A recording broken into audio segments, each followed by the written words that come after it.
दिल्ली में दिल दहला देने वाले श्रद्धा वॉलकर मर्डर केस को लेकर अब पुलिस ने चार्जशीट दाखिल कर दी है। ये चार्जशीट 6,629 पन्नों की है। वहीं इस चार्जशीट में दिल्ली पुलिस ने कई सारे अहम खुलासे भी किए हैं। इसके साथ ही पुलिस ने यह भी बताया है कि आखिर क्यों आफताब ने श्रद्धा का कत्ल किया है।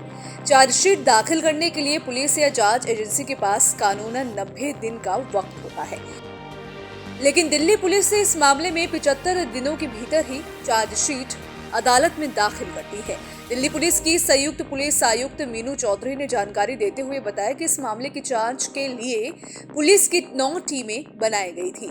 साथ ही एक एसआईटी का गठन किया गया था। इस केस की जांच का दायरा दिल्ली ही नहीं बल्कि 4 राज्यों तक फैला था, जिसमें दिल्ली के अलावा महाराष्ट्र, हरियाणा और हिमाचल प्रदेश भी शामिल था।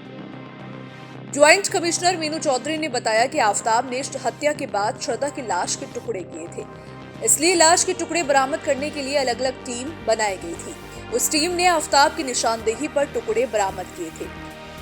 उन्होंने बताया कि आरोपी आफताब अमीन पूनावाला से एक नहीं बल्कि कई अलग अलग टीमों ने पूछताछ की। इस केस में पूछताछ के लिए एक्सपर्ट को भी शामिल किया गया था। मौका वारदात यानी क्राइम सीन पर एफएसएल और सीएफएसएल से भी जांच करवाई गई। संयुक्त पुलिस आयुक्त मीनू चौधरी के अनुसार इस मामले के आरोपी आफताब का नार्को और पॉलीग्राफ टेस्ट भी कराया गया।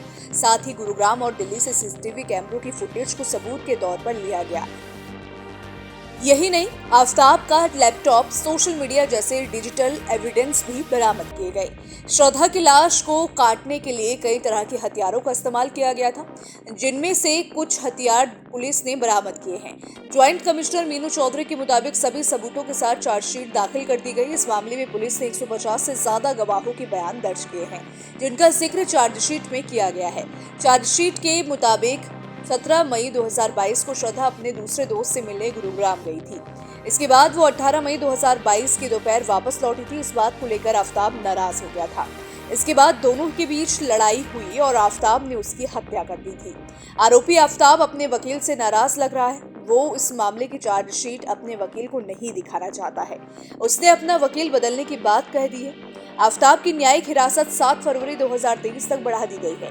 जानकारी के लिए आपको बता दें कि इस मामले में पुलिस ने आफताब का नार्को टेस्ट कराया था। उससे पहले पॉलीग्राफ टेस्ट भी किया गया था। उससे कई तरह के सवाल जवाब भी पूछे गए। उसी के बाद चार्जशीट तैयार हुई। अब आफताब ने चार्जशीट की एक कॉपी उससे मांगी है। इस पर मजिस्ट्रेट ने साफ कहा है कि 7 फरवरी को इस मांग पर संज्ञान लिया जाएगा। इसके बाद ही आफताब को केस की चार्जशीट मिल पाएगी।